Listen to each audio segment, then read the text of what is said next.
कैसे? हालेलुया। हम जब यदि प्रभु यीशु की सेवा करते हैं तो वो सेवा हमारे कामों से, हमारे चाल चलनों से, हमारे बातों से, हमारे उठने बैठने के तौर तरीके से, हमारी इबादत करने के तरीके से जानी जाती है। प्रियो के हम प्रभु की सेवा कैसे करते हैं? हालेलुया।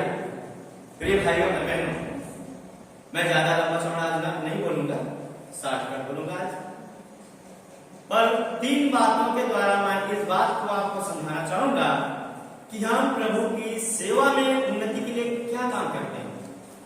हालेलुया। जिसमें हम स्वयं की उन्नति होती है और स्वयं की उन्नति एक कलीसिया की उन्नति बनती है। हालेलुया। स्वयं में वचन की अधिकाई, आराधना की भरपूरी और प्रार्थना की संगति ही वो उन्नति का कारण है मेरे प्रियो। इसलिए हम विषय वाइज टॉपिक में समझना चाहेंगे कि खुदा ने, प्रभु ने वचन के द्वारा सेवा में उन्नति कैसे होती है, इस बात को सिखाया। हालेलुया। क्या हम प्रभु की सेवा में आत्मिक उन्नति चाहते हैं? भाइयों से जवाब, बहनों से जवाब। क्या हम प्रभु की सेवा में आत्मिक उन्नति चाहते हैं? यस। तो मेरे प्रियो, हम वचन से समझना चाहेंगे कि 3 चरणों में हम प्रभु की सेवा में उन्नति को समझ सकते हैं। हालेलुया। बोलो यीशु मसीह की प्रेज़ द लॉर्ड। प्रिय भाइयों और बहनों, प्रिय प्रभु के अजीजों, आप सुनेंगे। नंबर 1, मसीह के समान दुख उठाकर हम प्रभु की सेवा को पूरा करें। नोट करें, मसीह के समान, पहले चरण में मसीह के समान दुख उठाकर हम प्रभु की सेवा को पूरा करें। जो दुख उठाना नहीं चाहता वो प्रभु की सेवा नहीं कर पाएगा। हालेलुया। क्या मेरे भाई और मेरे बहन इस बात को समझ रहे, सुन रहे हैं कि मैं मसीह में हूं तो क्या मैं मसीह में दुख उठाने के लिए तैयार हूं? हालेलुया।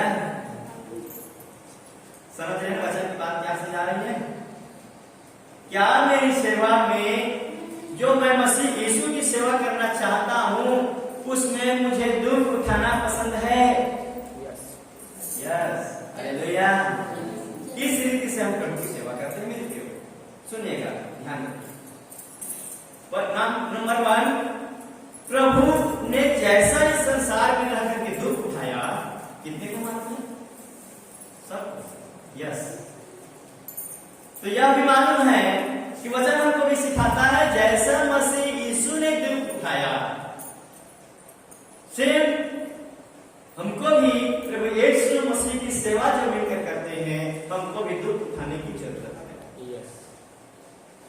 अब मैं थोड़ा सा पूछना चाहूंगा, क्या हमारे प्रभु यीशु मसीह के विश्वासी भाई और बहन ये दुख उठाने को तैयार है? यस। यदि है तो यस, आपको प्रभु आपको बरकत देगा। सेवा है दुख उठाने का। सुनिएगा क्या, जो कोई दुख उठाना नहीं चाहता, जो कोई थोड़ा सा प्रभु के लिए अपने आप को भी अपने ऊपर बोझ लाने के लिए तैयार नहीं रखता, वो प्रभु के सेवक नहीं है। हालेलुया। वो प्रभु के भक्त नहीं है। जो इस संसार में रह करके, इस शरीर में अपना दुख उठाना नहीं चाहता, ताड़ना झेलना नहीं चाहता, दुख सहना नहीं पसंद करता, दुख को अपने ऊपर लेना नहीं चाहता, जो परमेश्वर के भक्त नहीं है। आइए मैं वचन से आपको बताऊंगा।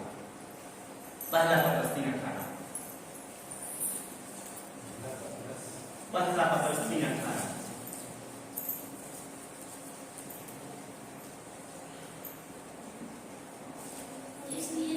हाँ, इसलिए कि मसीह ने भी अर्थात किसके लिए? हाँ, यदि हम अधर्मी थे तो हम अधर्मियों के लिए प्रभु यीशु मसीह ने दुख उठाया। कितना प्रियो, इतना नहीं, असहनीय। समझ रहे हैं मेरी बात? वचन को समझिएगा। प्रभु यीशु मसीह ने इतना दुख उठाया उठाया जितना कि आज के मनुष्य नहीं उठा पाएंगे। हालेलुया। जितना कि आज के मनुष्य में संभव नहीं। फिर भी वचन सिखा रहा है जितना भी बन पड़ता है, जितना भी हो सकता है, हमको भी जो प्रभु यीशु मसीह की सेवा करते हैं और उस पर विश्वास करते हैं, सबकी एक संगति और एक मिल करके उस बोझ को, उस दुख को, उस पीड़ा को उठाकर हम उसकी सेवा करते हैं। हालेलुया। धर्मी ने पापों के कारण और धर्मी ने यस बोलिए ना आगे। एक बार दुख उठाया। धर्मी ने पापों के कारण एक बार दुख उठाया ताकि हमें परमेश्वर के पास पहुंचाए। Yes hallelujah. सब बोले आमीन। आमीन। किस कारण से उस प्रभु ने, धर्मी बोले तो यीशु मसीह इस जगत में धर्मी गिना गया। हालेलुया। तो वहीं पर यीशु मसीह के बारे में कहा जा रहा है, उस धर्मी पुरुष ने, उस धर्मी व्यक्ति ने हम पापियों के खातिर, हम तो अपराधी थे कि नहीं, और हमारे अपराध की दशा के लिए, हमारे अपराधों की छुटकारा के लिए, हमारे पापों की क्षमा के लिए, देखिए लिखा है पापों के, है ना, पापों, धर्मी ने पापों के कारण एक बार दुख उठाया। वह दुख कहां झेला उसने? क्रूस पर। और दुनिया में जाकर बहुत सारी ताड़नाएं भी झेली, बहुत सारे लोगों का उपद्रव झेला, बहुत सारे मार भी खाए, असहनीय अपराध उन पर किए गए। हालेलुया। प्रिय भाइयों और बहनों, क्या हम प्रभु यीशु मसीह की जो सेवा करते हैं, हम पर यह दुख नहीं आने का? आएगा। तो क्या उस दुख से घबरा कर ही छोड़ दिया जाए? पर मानव शरीर होने के नाते घबराता तो जरूर है, परंतु घबराहट में प्रभु ये हिदायत देता है, रुक रुक रुक, अभी न घबरा। हालेलुया। वो आपको बार बार कहता है, हमको भी कहता है, नहीं, तू अपने मन से ऐसा करेगा तो मेरे लिए भला नहीं, मेरे लिए अच्छा नहीं है, तू मेरे लिए अच्छा नहीं कर रहा है। हालेलुया। तुझे दुख उठाना पड़ेगा मेरे खातिर। हमारे भक्तों में कितने भाई और बहन ऐसे जो सुन रहे, समझ रहे हैं कि मैं प्रभु में दुख उठाऊंगा, प्रभु आपके उठाने को आशीष दे और आप खुद को भी आशीष दे, क्योंकि बिना दुख का सेवा नहीं की जा सकती। हालेलुया। बिना कष्ट उठाए आप और हम सब मिलकर प्रभु की सेवा को पूरा नहीं कर पाएंगे। प्रिय भाइयों और बहनों, ये अकेले का नहीं है, ये हम सब का दायित्व है, पूरी कलीसिया की जिम्मेदारी है कि हम सब मिलकर उस दुख में सहभागी हों। हालेलुया। हम सब मिलकर उस दुख में सहभागी हों, ताकि हम सब मिलकर यदि उस दुख में सहभागी होते हैं तो हमारी दुखों का बंटवारा हो जाए तो हम थोड़े हल्के हो सकते हैं। हालेलुया। और अकेले पर बोल डाल दिया जाए ये असंभव है। हालेलुया। हम मनुष्यों के लिए प्रभु ने यही कहा कि जैसे कि मैं तुम्हारे लिए दुख उठाया, वैसे ही हमको भी एक दूसरे का भार उठाना पड़ेगा, वैसे हमें एक दूसरे का दुख दर्द करना पड़ेगा। वैसे ही मसीह यीशु के कारण हम पर चाहे जितना भी दुख आन पड़ती है, चाहे वो हमको लाख बुराई से घेर ले, चाहे लाख दुनिया भर के नाना प्रकार के बातों से हमें छलनी करे और आरोप और प्रत्यारोप के घेरे में भी आ जाए, यही तो दुख का बोझ है ना। हालेलुया। मेरे प्रिय, यही तो दुख का बोझ है, और इस बोझ को हम सब मिलकर साझा करें, हम सब मिलकर उठाएं ये मसीह की सेवा। हालेलुया। मेरे प्रियो, हमें इसी बात की शिक्षा प्राप्त देती है, प्रभु का वचन ही हमको सिखा रहा है कि तुम्हें दुख उठाना पड़ेगा, और जबरदस्त हिदायत देते हुए कहता है आगे इसी कड़ी में कि यह दुख तुझे क्यों उठाना पड़ेगा? बताइएगा। उत्तर है आपको, यह बाइबल सिखा रही है इसी लाइन में इसका उत्तर। हम सबको यह दुख क्यों उठाना पड़ेगा?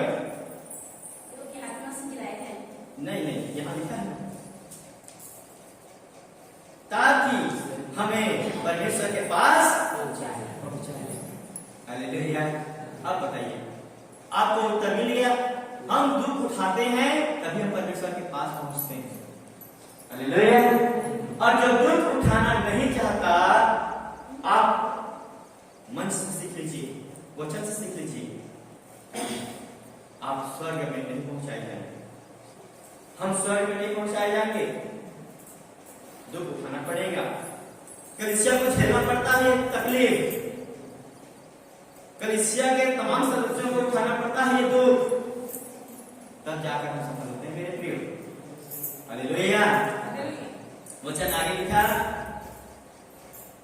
ताकि हमें परमेश्वर तक पहुंचाए। कौन? जो हम दुख झेलते हैं, जो पीड़ा झेलते हैं, जो दर्द उठाते हैं और जो सह करके आगे निकल आते हैं, हम परमेश्वर के पास पहुंचते हैं। दुख से घबराने वाला परमेश्वर के पास नहीं पहुंचता, भले वो कितना भी प्रार्थना क्यों न कर ले, कितनी भी सेवा अपने दायरे के अंदर रहकर कर ले, लेकिन जब यह दायरा उसके लिए लागू नहीं हुआ तो उसके विश्वास और काम और परमेश्वर तक पहुंच का मार्ग बंद हो जाता है। हालेलुया। इसलिए मेरे भाई और मेरे बहन, हम सब मिलकर इस बात को जाने। आगे लिखा है इसी पर, वह शरीर के भाव से घात किया गया। क्या हम सबको विदित है?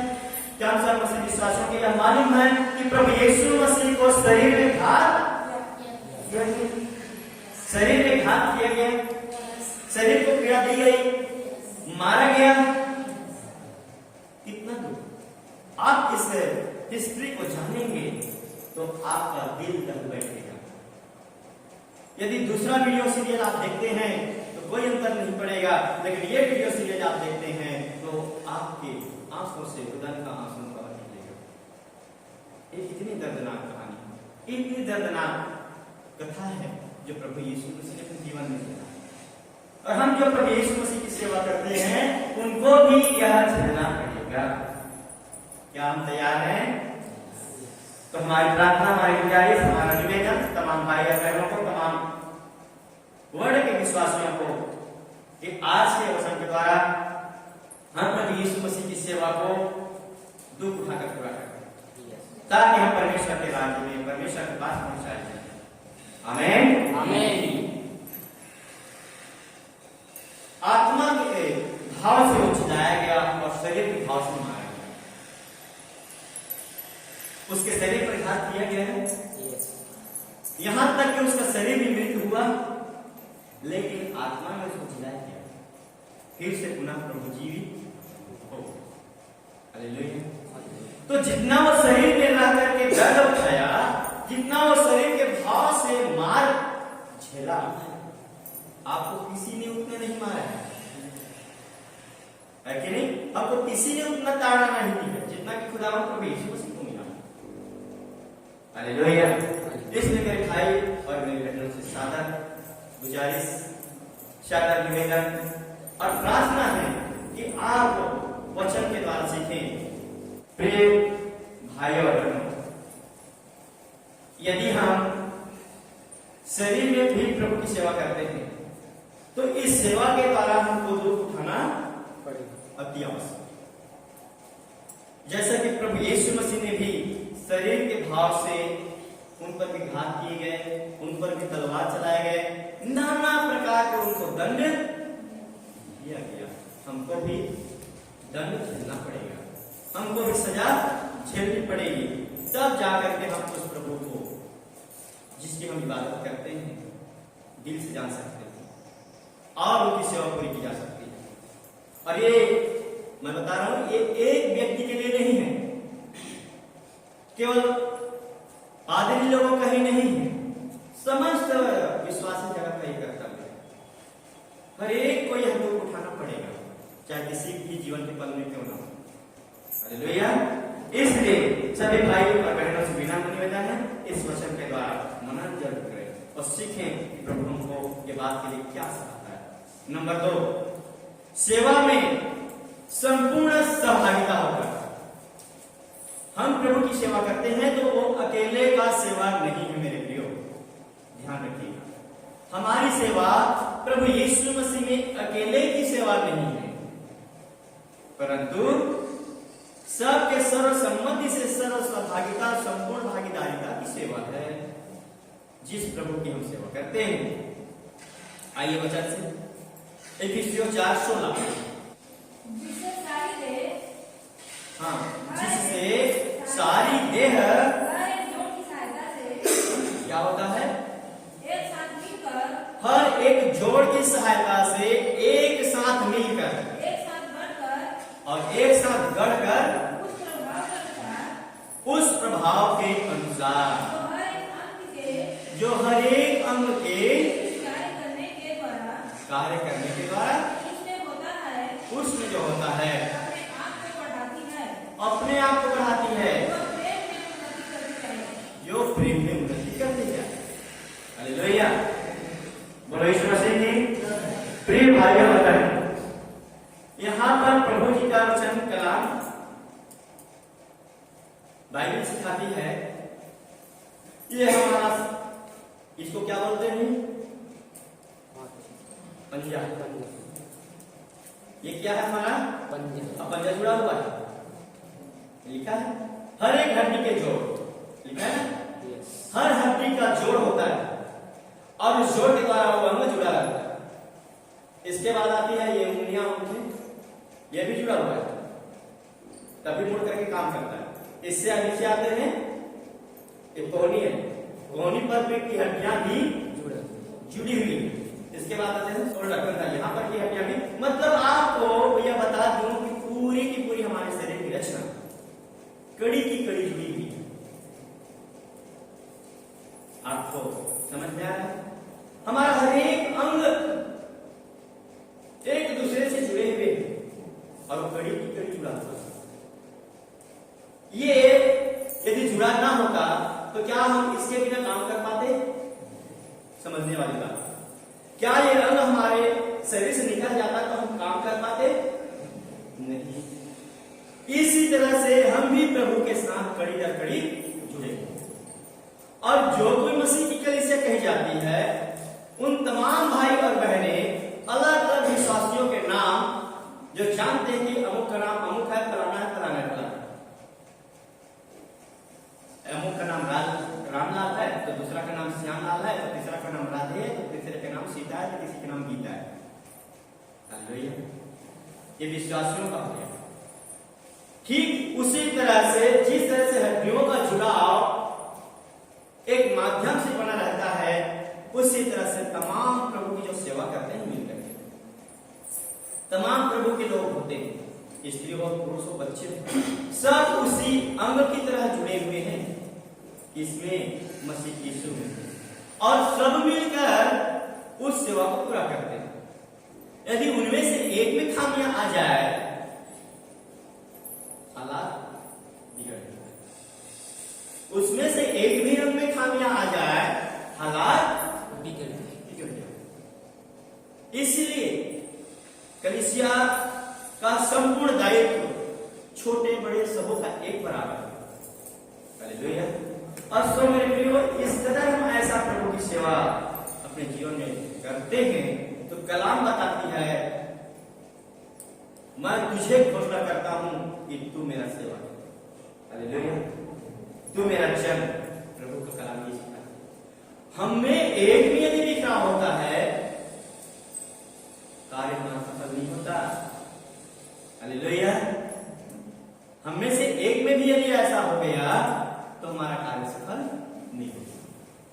ये सेवा में संपूर्ण सहभागिता, इसी तरह से छोटे बड़े बुजुर्ग जवान, आगे पीछे, नए पुराने, सब मिलकर के इस अपने कर्तव्य को पूरा करते हैं मेरे प्रियो। तब जाकर खुदावंद का सेवा हमारे जीवन में पूरी होती है। हालेलुया, कितनी अच्छी बात है प्रभु बता रहे। हमें भी प्रभु की इसी कलीसिया के अंग में बांध करके एक दूसरे की कड़ी से कड़ी जुड़ करके प्रभु के काम और सेवा को अंजाम दें। क्या आप चाहते हैं कि हम इसी कड़ी की तरह जुड़कर प्रभु की सेवा करें? यस। तो निश्चय मेरे प्रियो, मुझे भी आशा है कि प्रभु का वचन जो आपको मैं समझा रहा हूं, आने वाले दिन में फल पाएगा। आमीन, हालेलुया। प्रिय भाइयों और बहनों, इसी कड़ी को आगे बढ़ाते हुए याकूब की ओर ले चलता हूं। याकूब 1 का 22, 23, 24, 25। याकूब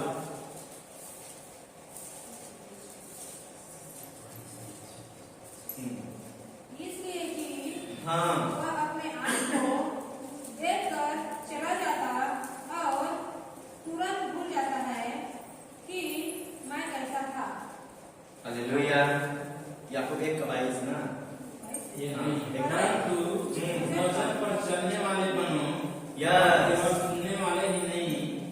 परंतु हिदायत, शिक्षा, ज्ञान प्रभु की बुद्धि को ले सिखा रहा है सेवा के दायित्व में। क्या कह रहा है? यदि हम प्रभु की सेवा करते हैं, प्रभु के साथ मिलकर संगति आते हैं, प्रभु के साथ मिलकर आराधना में आते हैं, प्रार्थना में आते हैं, तो एक बहुत बड़ी अच्छी बात प्रभु ने सिखाई यहाँ पर। वो बात ये है, परंतु वचन पर चलने वाले, मेरे प्रियो, वचन पर चलने वाले भी, ये हमारी सहभागिता है। इसी में हम पूरा हो जाएंगे। यदि वचन पर चलने वाले ना होंगे तो हम मसीह में पूरे नहीं होंगे और मसीह की भरपूरी हमें काम न करेगा। इसलिए वचन पर चलने वाले बने और केवल सुनने वाले ही नहीं, केवल सुनने वाले ही नहीं, सुना, रेडियो की फरमाइश कान तक पहुंची, अच्छा लगा, आनंद मनाया, भूल गया। पता है? मेरे प्रियो, विश्वासियों का जीवन ऐसा नहीं है। विश्वासियों का जीवन ऐसा है, जैसा मैंने सुना वैसा मुझे करना भी पड़ेगा। समझ रहे हैं? जैसा मैंने प्रेरित से सुना वैसे मुझे करना पड़ेगा। जैसा मैंने वचन से सुना वैसे मुझे करना पड़ेगा। ये वचन सिखा रहा है। हम वचन को सुने, चंगाई चाहते हैं तो भी वचन को सुने, सामर्थ्य चाहते हैं तो भी वचन को सुने, जीवन की चाह रखते तो भी वचन को सुने। वचन सब कुछ है। हालेलुया, हालेलुया, बोलो आमीन, आमीन। जो अपने, देखिएगा, सुनने वाले नहीं, और सुनने वाले क्या करते हैं मालूम है? जो केवल वचन को सुनते हैं और वचन को मानते नहीं, उसके लिए क्या शब्द है? अच्छे से शब्द है, पढ़िएगा।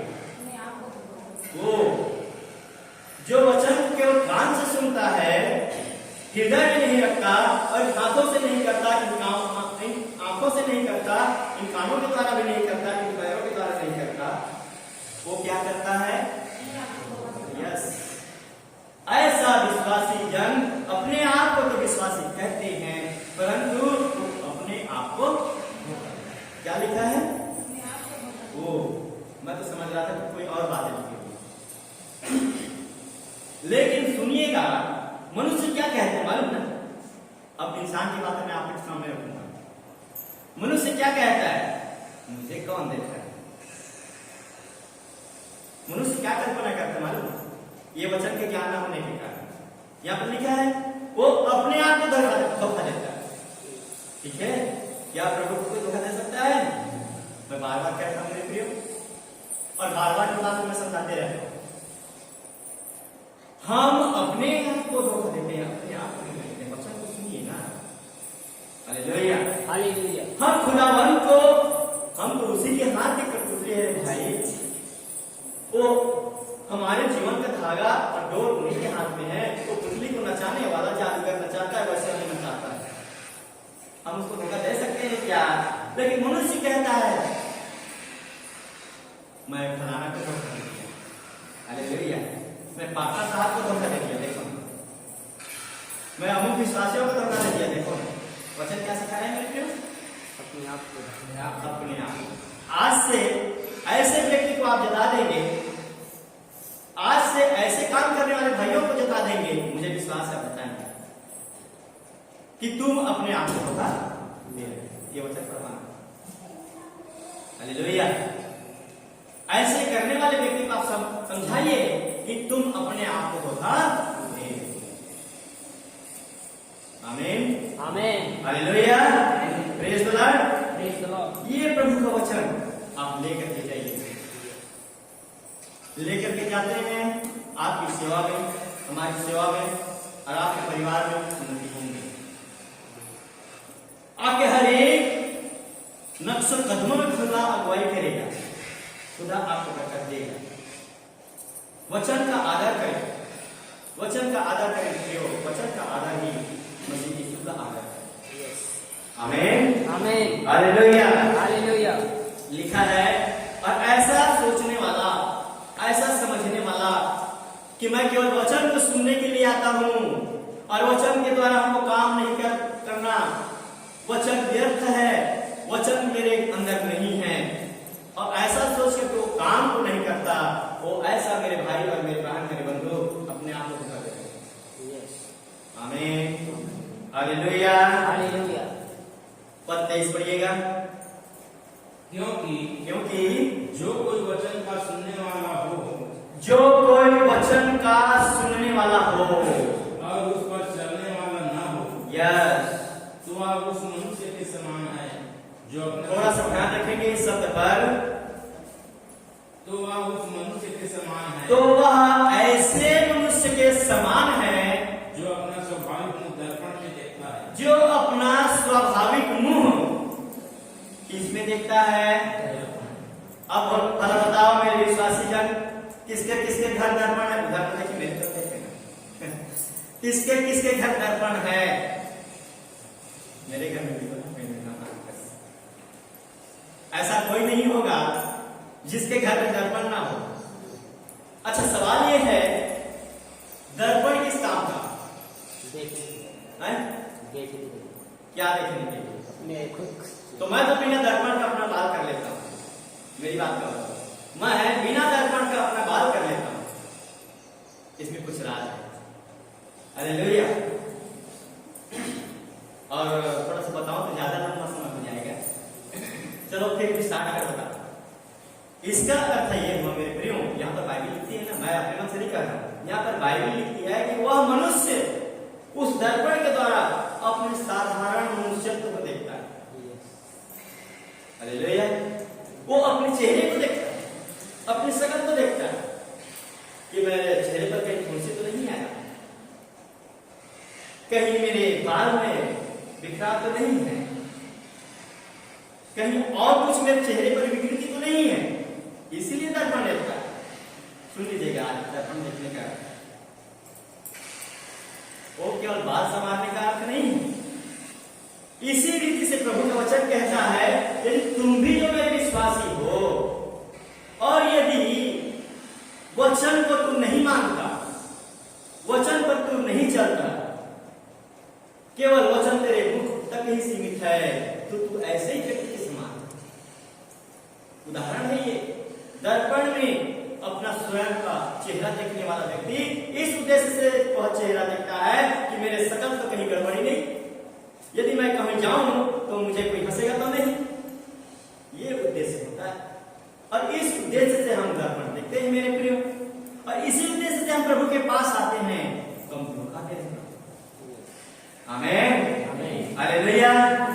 ऐसा उद्देश्य लेकर हम यदि प्रभु के पास आते हैं तो कलाम बताती है, बाइबल मुकद्दस बताती है मेरे प्रियो कि हम अपने आप को धोखा देते हैं।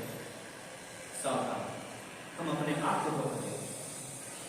ईश्वर ऐसा अगम्य ज्योति में रहने वाला परमेश्वर है, उसको कोई इंसान धोखा नहीं दे सकता। आमीन आमीन। आज से ऐसा कोशिश न करें, आज से ऐसा विचार अपने जीवन से निकालें। आगे पढ़िएगा। 24। इसलिए कि वह अपने आप को देखकर चला जाता, वह अपने आप को देख करके क्या करता है? चला जाता और तुरंत भूल जाता है, और क्या करता है कि मैं कैसा था। ओ हाँ, स्पष्ट उदाहरण अच्छा है, आप समझिएगा। जब दर्पण देखने वाला, दर्पण मैंने सामने रखी, मैंने अपना चेहरा देखा, बाल ठीक ठाक किया, टाई बेल्ट ठीक ठाक थी, उसके बाद चला गया, और इस दौरान दर्पण से मेरा कोई ताल्लुकात नहीं। ठीक इसी तरह वचन को सुनने वाले और काम न करने वाला व्यक्ति, उदाहरण दे रहा है, वह भी इसी की तरह चरित्र रखता है। वो भी ऐसे करता है। अब मुझे इस दर्पण से कोई मतलब नहीं। हालेलुया। उतने टाइम तक का दर्पण का वैल्यू है जितना तक मैं अपने आप को संभालूं तो बाकी भूल जाऊं। हालेलुया। हमारा भी चरित्र कुछ ऐसा होता है। आज मसीह में भी ऐसा होता है। चंगाई पाना है, यस आ जाए। चंगाई पाना दर्पण देखने के बराबर है। आपको सब पता है, चंगाई पाना दर्पण देखने के बराबर है। जिस तरह से दर्पण देखने वाला व्यक्ति दर्पण को देखते तक अपने चेहरे को याद कर रखता है, चलो उसके बाद दर्पण छोड़ दिया, आप अपने चेहरे को पहचानते हो?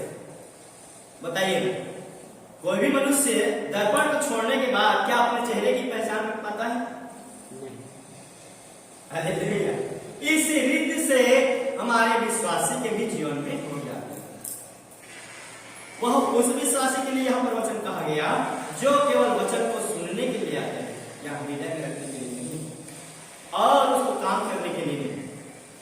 इसलिए यदि वचन को अधिकाई से हम काम करने का वक्त दें तो खुदावंद हमारे साथ काम करेगा। आमीन, हालेलुया। और हमारी सेवा पूरी होगी और हमें ऐसा करना भी पड़ेगा। पद 25 क्या कहता है? पर जो व्यक्ति हाँ, स्वतंत्रता की सिद्ध व्यवस्था पर ध्यान करता है, यस, वह अपने काम में इसलिए आशीष पाएगा कि सुनकर भूलता नहीं पर वैसे ही काम करता है। यस, एक बात आगे मुझे प्रभु का वचन ऐसा सिखाता है, देखिएगा। पर जो भी व्यक्ति स्वतंत्रता की सिद्ध व्यवस्था पर ध्यान रखता है, ध्यान करता है, जो कोई वचन पर ध्यान रखता है, जो कोई वचन पर मनन करता है, वह व्यक्ति उसके तरह नहीं सोचता जैसे दर्पण देखने वाला सोचता है, परंतु वह वचन के द्वारा जो परमेश्वर ने उसे स्वतंत्रता की व्यवस्था दी है उसके अनुसार अपने जीवन को चलाता है।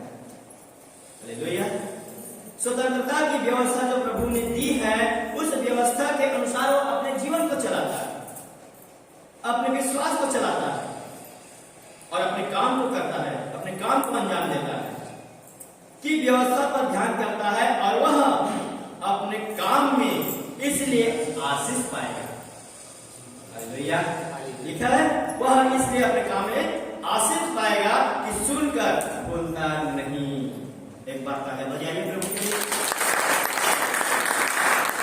जिस तरह से दर्पण देखने वाला व्यक्ति दर्पण को इस लालसा से देखता है कि मेरे शकल कैसे है, मेरे सूरत कैसे, मेरे चेहरे कैसे, मेरे टाई कैसे, मेरे बेल्ट कैसे, मेरे शर्ट कैसे, और ऐसा देखने वाला व्यक्ति दर्पण के हटने के बाद अपना सारा डेढ़ भूल जाता है। हो जाता है ऐसा? बोलता है ऐसा? हम बोलते हैं कि नहीं बोलते? ठीक उसी तरह प्रभु यीशु मसीह कह रहा है कि मेरे भक्तों, मेरी सेवा तुम ऐसा मत करो, और जब तुम मेरी सेवा करना चाहते हो तो इन संपूर्ण कामों में मैं तेरी सहभागिता चाहता हूं। हालेलुया।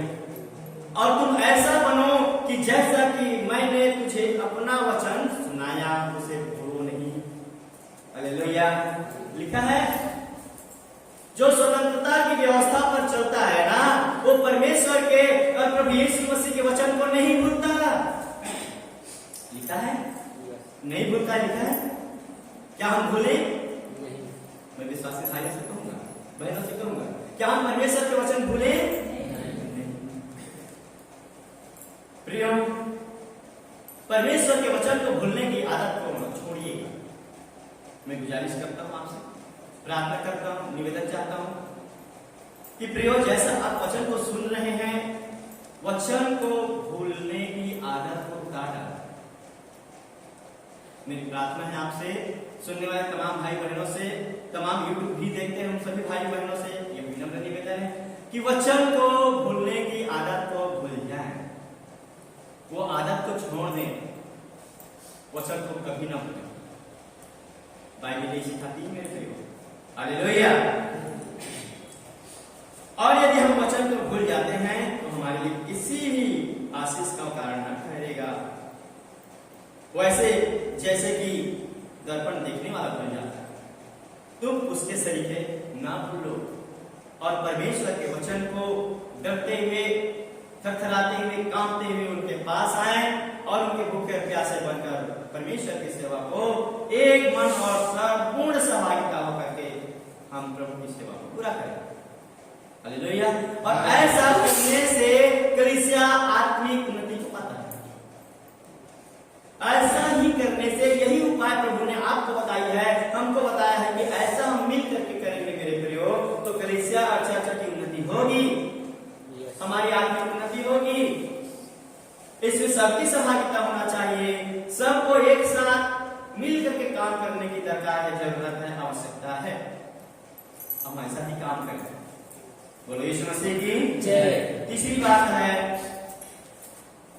बात सेवा के साथ चलना और अपनी उन्नति करना।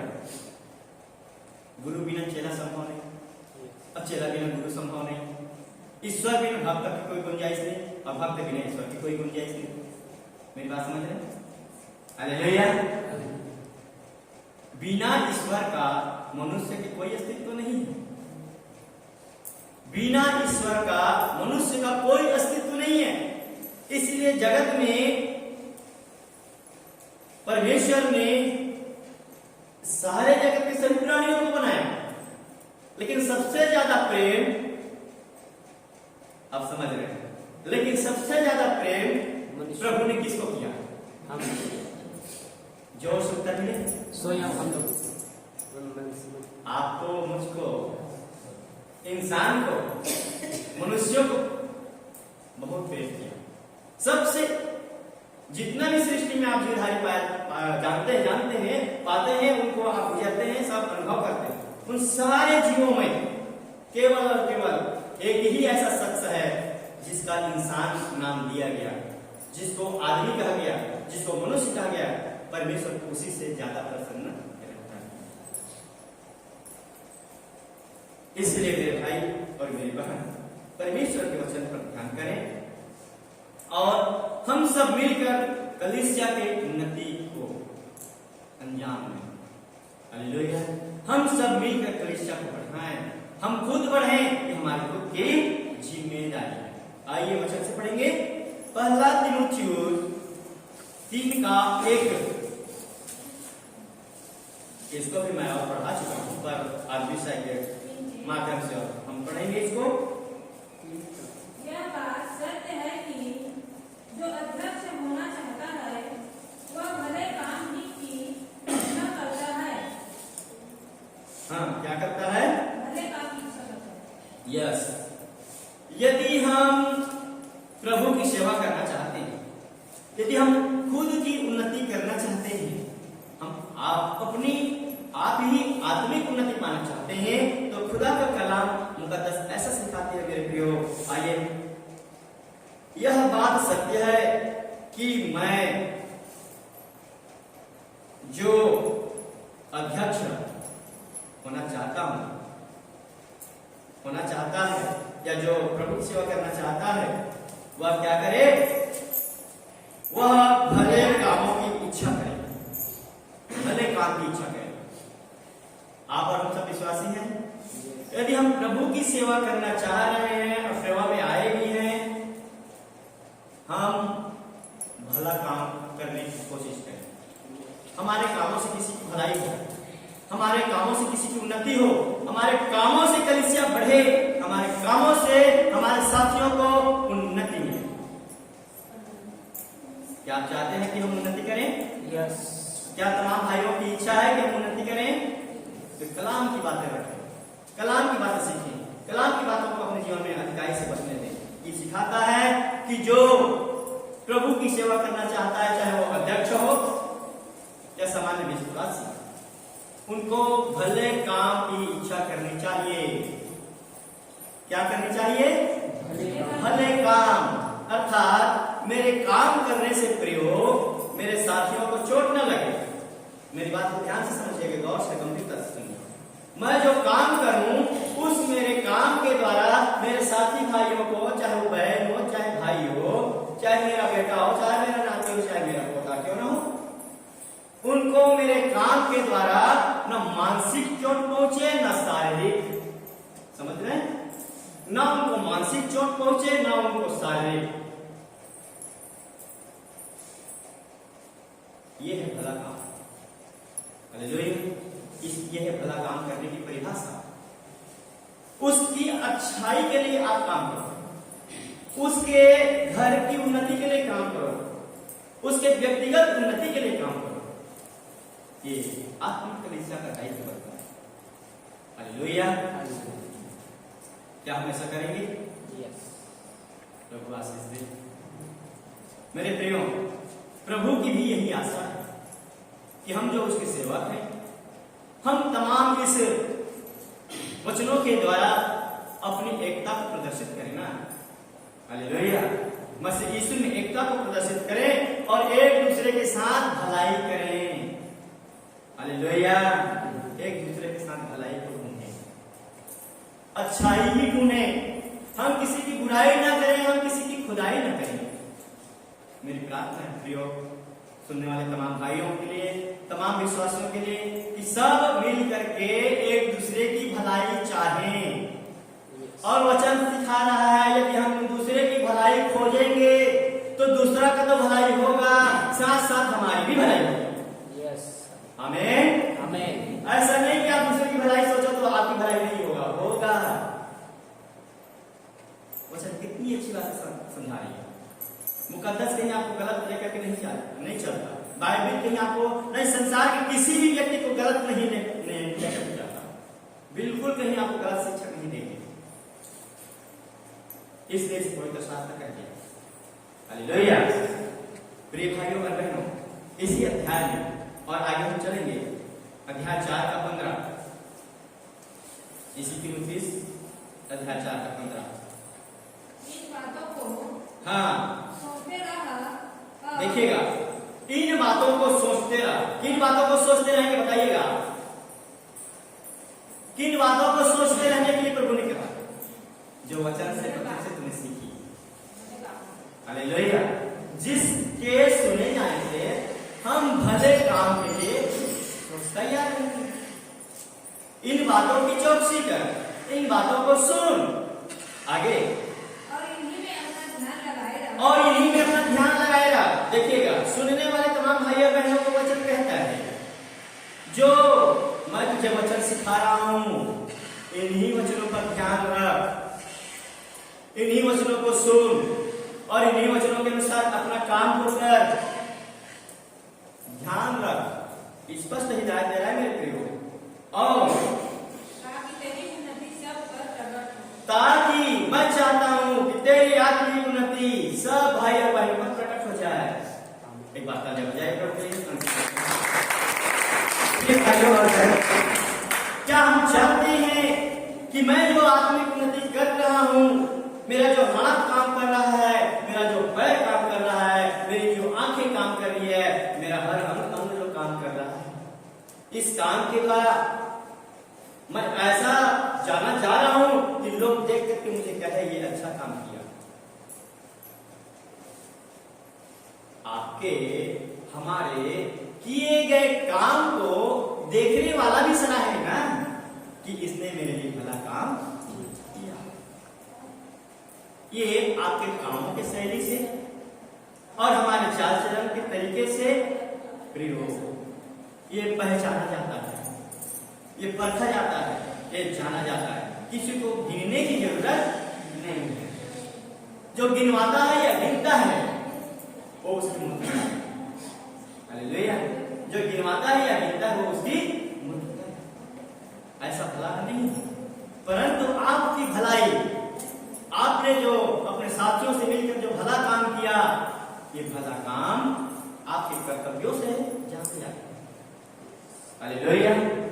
इसीलिए मसीह भाई और बहनों की अलग पहचान होती है। मैं बता दूं आपको, मसीह भाइयों की पहचान और परख वस्त्रों से नहीं होती। आपको ठोस बात बता रहा हूं, मसीह भाइयों और बहनों की पहचान वस्त्र से नहीं होती। आप याद रखिएगा मेरी बात। एक रंगीन कपड़े पहन लेने से आप मसीह नहीं हो। मेरी बात ध्यान में रखिएगा, ठीक है ना। एक रंगी कपड़े कौन पहनते मालूम है?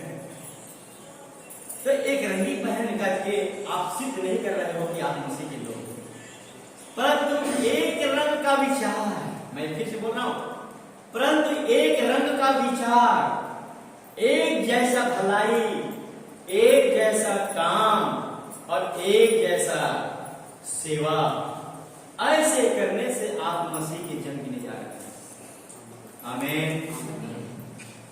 केवल सफेद पोशाक एक रूपता नहीं दिखाती, ये गलत है। मन की एकता जरूरी है। कपड़े पहन लेने से आप एकता को नहीं दिखा सकते। आज बहुत जगह ऐसे चलते हैं, वो तो केवल आपके शोभा के लिए, लेकिन मसीह का वचन ऐसा नहीं सिखाता है। यहां पर लिखा, तेरे कामों के द्वारा परिलक्षित होनी चाहिए। तेरे काम के द्वारा ही लोग तुझे जानेंगे कि तू आत्मिक उन्नति कर रहा है। तेरे काम के किए जाने से लोगों को पहचान आ जाएगा कि ये आत्मिक उन्नति कर रहा है। आत्मिक उन्नति करने वाले व्यक्ति को स्वयं को बताने की जरूरत नहीं। क्या बाइबल मुकद्दस गलत बता रही है? नहीं। प्रियो, हमें इसमें गंभीरता से विचार करना चाहिए। इसलिए प्रभु ने कहा, उसी पर मनन कर, उसी पर विचार कर, जो भलाई की बातें प्रभु ने आपको सिखाया, हमको सिखाया, सबको सिखाया। हालेलुया। और ऐसे मिल करके हमको प्रभु के काम को पूरा करना है, तो हम जानेंगे और आपस में हमारे अच्छे कामों को प्रभु भी देख करके प्रसन्न होगा और खुद वो आशीर्वाद के सामने आएगा कि तू मेरा अच्छा है। हालेलुया। वो खुद आपको शाबाशी वो देगा जो ऊपर बैठा है। हालेलुया। वो खुद आपको धन्य कहेगा। आप मनुष्य के धन्य के पात्र न बने, परंतु खुदावन के धन्य के पात्र बने, जो हमारे लिए इसी काम के किए जाने से हमको धन्य करेगा। हालेलुया। बोलो यीशु मसीह की जय। परमेश्वर पिता की। प्रिय भाइयों और बहनों, परमेश्वर का वचन यहाँ पर हम समाप्त कर रहे हैं और मैं आशा करता हूँ बड़े विश्वास के साथ कि जितना वचन